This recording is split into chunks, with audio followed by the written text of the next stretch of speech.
morning and welcome to episode 10 of Wake Up West Orange. Thank you for inviting us into your home this morning or wherever you're viewing from. You may notice that Angie's not on set, so don't think that after 9 episodes she's had enough. She will be back. But we're grateful to have Michael Wallace, one of our shepherds, on set this morning. So Michael, thank you for being here. Oh, you're welcome. Usually we start off by asking our guest what is their morning beverage of choice. Well, this is water right now, and that's Okay. usually my morning beverage of choice. I'm not a coffee drinker. I do drink coffee or hot tea like after lunch. Yeah. I feel it just helps me just feel better after like a big lunch. Yeah. But that coffee has to be flavored coffee and about 6 or 8 pumps of cream. You know. Oh, you're one of those guys. Flavor. So there's cream with the little Yeah, a coffee. little Yeah, cream, exactly. a little coffee right, with yeah. your cream. Yeah, cream, a little bit of coffee at the top. Okay, Yeah. all right. No, Yeah. sounds great. Sounds great. Do you like cereal? I do. Okay. I don't eat a lot of it right now as an adult, but when I was a kid, my favorite cereal was Fruity Pebbles. Remember Fruity Oh, Pebbles? yeah. Oh, yeah. And at the end, you'd have that sweet, fruity milk you would just tip up and drink, and Right. It's like get you 2-in-1 going. kind of thing. Yes. Yeah. Yeah. So that, but now if I buy cereal, it's something with grains in the title. Something Right. boring. Yeah, a lot of fiber, And no grains. sugar. Yeah. Right. Yeah. Yeah. Yeah, So- got to be more health conscious. Kids, you have that to look forward to. That's right. Yeah. Definitely. Very good. Well, why don't you share with our viewers, first off, how you and Sandy met? Well, how much time do you have? Because we are one of those couples that met and then met again and then started dating. We first met when we were teenagers at winter camp in Michigan Christian Youth Camp in Michigan. They have a summer camp, which we go for a week. Winter camp, you go for a weekend. So Friday to Sunday morning kind of thing. And then the camp would invite, every weekend they would invite different churches. And so you got to meet different kids from different churches throughout the weekend. Yeah. So you sled, you snowball fight, you build snowmans, that kind of thing. And so the weekend that we were there, we were both at the same time. I don't remember interacting with her, but she remembers me from that weekend. I think I remember being there, but I don't remember, like I said, interacting with her. So years later, I'm working at the Palace of Auburn Hills in Michigan, which it's no longer standing. They just tore it down. It's the home of the Detroit Pistons. Yeah. Much like our Amway Center here in downtown. And they would have the games, of course, and off season they would have concerts. And so I was working there as an usher. And she was there with someone, they were walking in the concourse, and she saw me. And she said to her person she was with, "I think I know that guy." But she didn't approach me. I think his name was Wally. Wow. Close enough. I was called Wally with my friends as a okay. teenager. Wow. Yeah. Okay. Yeah, Wally, right. So, but she didn't approach me. So 2 weeks later, she comes as an incoming freshman at Michigan Christian College, which is now Rochester University. And I had gone 2 years there, and I was living there. My parents both worked there on campus, so I lived on campus. And I was just kind of biding time till I went to Harding. And so she saw me that first week of school, and she approached me. "Do you work at the Palace?" And I said, "Yeah."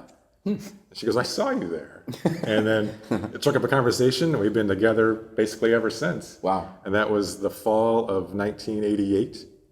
And this August will be 30 years of marriage. Yeah. That's awesome. It's hard to believe for me. That's a great We were story. babies when we got married. Yeah, Yeah. man. So in y'all's time being married, you've lived a couple of different places, but you've lived here twice, Right. like in this area, but you've also come to West Orange twice. What brought y'all here originally, or maybe again as well? Yeah. We moved to Florida summer of 1994 because I got a job in Orange County Public Schools. I was a high school biology teacher, 10th grade biology. And we lived in South Orlando, down Gatorland, Hunters Creek area down that way, South OBT.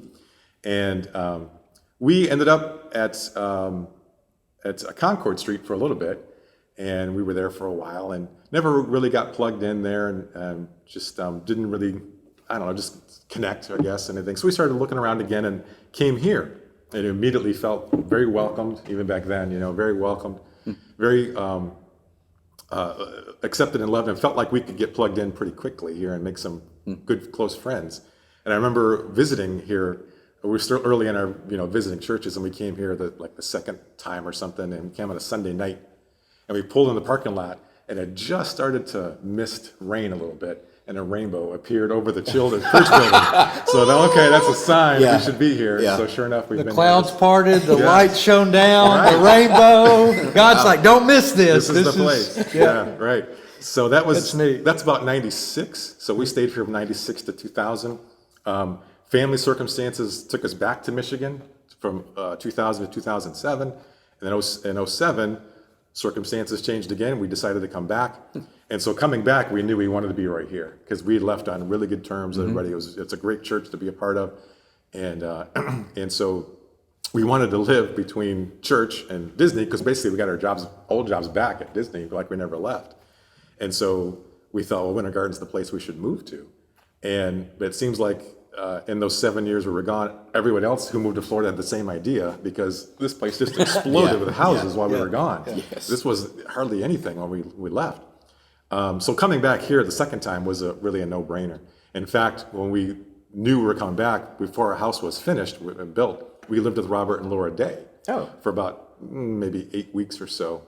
And they were one of probably a handful of families we could have called up and said, hey, can we come live with you for a little bit? Yeah. And they'd have been fine with it. Yeah. No, was he a shepherd then as well? He Or was. then, not you weren't. Yeah. He was a shepherd then, and his kids were out of the house. Yeah. And the girls were still, Yeah. I think it's still They in had some school. room. Yeah.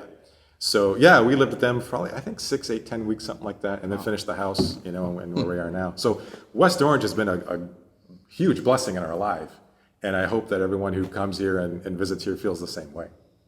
Yeah. How old was Parker when you? We moved back when he was in third grade, at the end of his third grade year. So I don't know that's what I remember. I don't remember his age. I remember his grade. Yeah. Yeah. It's a long time. Yeah.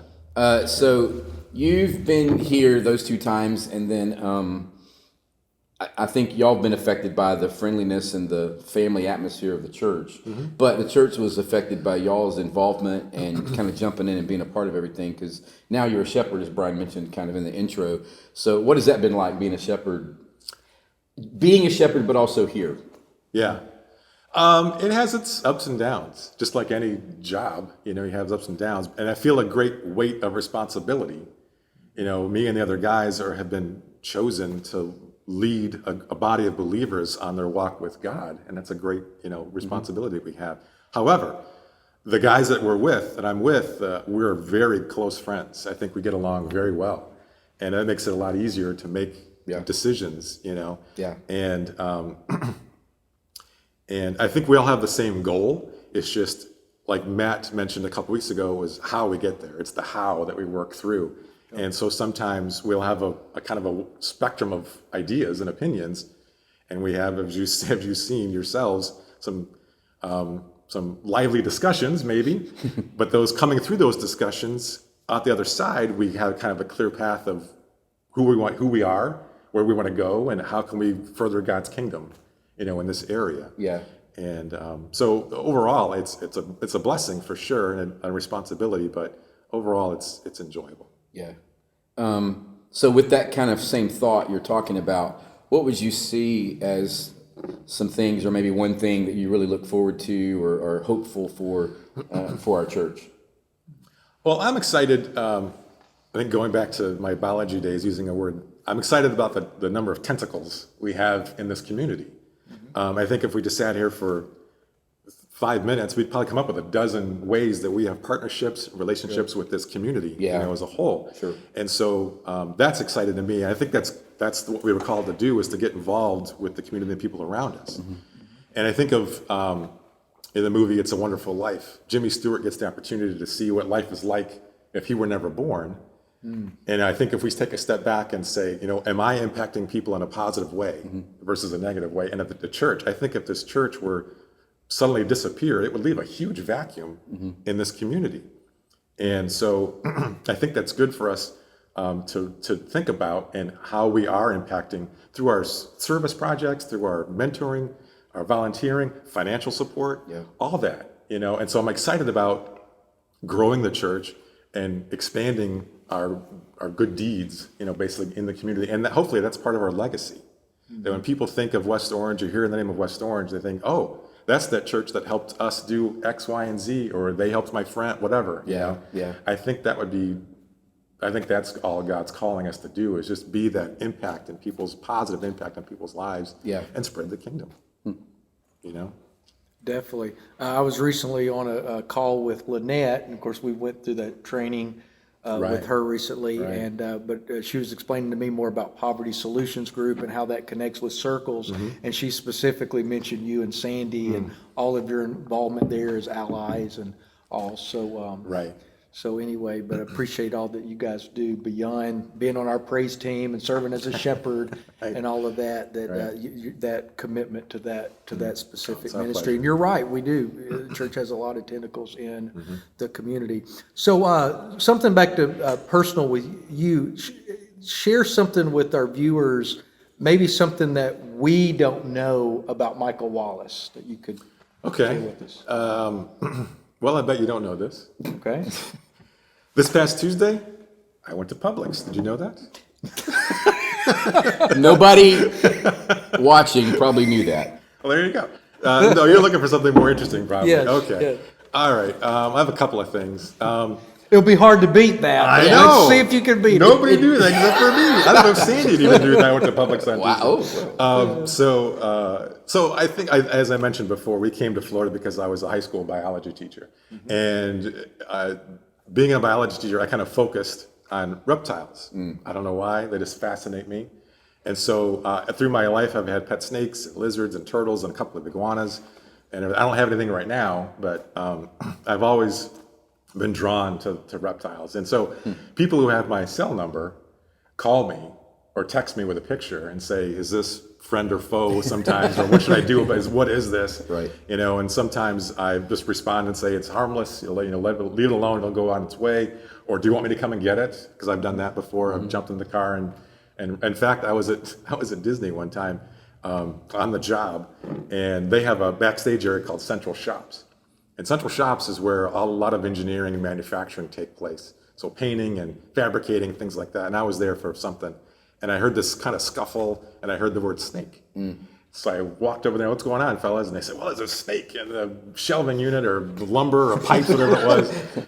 And so I said, okay. So I kind of pulled stuff out, and sure enough, it was like a rat snake or something. I caught it and took it outside and let it go. So that's just part of who I am now. So people who have my phone number, feel free to call me or text me, send me a picture, what is this? And I'll identify it, or like I said, I'll come and get it. I have stuff in my car right now that I do this, for so I'm like the Steve Irwin of my neighborhood, So, yeah. And secondly, I think you know this more than anybody, is my kind of music knowledge and music trivia. It's just something I've always, if I like a band or like a song, kind of want to know all about it. And so through my life, I've kind of had a collection of visiting historical music sites. So like I've been to Graceland, Elvis Presley's house. I've been to Sun Studios where he recorded That's All Right Mama and Blue Suede Shoes. Carl Perkins, Johnny Cash, Jerry Lee Lewis, Roy Orbison, all came out of Sun Records in Memphis. I've been to Motown, all that great music there, the Four Tops, Supremes, Stevie Wonder, and so forth. And last summer I went to Chess Records, which was, that's where Muddy Waters, Etta James, and the big one, Chuck Berry, recorded Hail, Hail, Rock and Roll, and Johnny Be Good, and, No Particular Place to Go, and Sweet Little 16, all came out of that one studio in Chicago. So, and my bucket list would include things like I'd love to go back to Memphis and visit Stax Records. That's Otis Redding and Wilson Pickett, Sam and Dave, Booker T and the MGs all came out of Stax Records in Memphis, or go to Philadelphia, the whole Philadelphia sound, Phil Spector, the Ronettes, Dave, Righteous Brothers, Darlene Love all came out of the Philadelphia sound. Or Abbey Road, of course, in London, the Beatles recorded. Capitol Records in Los Angeles. I'd love to go there and visit that. So that's kind of my collection of historical sites I try to go to and visit when I can. That's neat. Yeah. Well, I think we've learned a lot about you, but also maybe even our church. We've interviewed a lot of people. It seems like everybody seems to keep saying the same thing, that this is just a friendly place, and that people love each other and love being here. And if you're part of our church, we hope you feel that way. And if not, maybe you can be. And but thanks, Michael, for joining us. We are so blessed to have you and your family with us. Parker was in the youth group for a while there, and just a great guy. And your family is wonderful. You're an awesome shepherd and a good friend. And we thank you for joining us today too. Thank you. You're very welcome. See y'all later. Have a good day.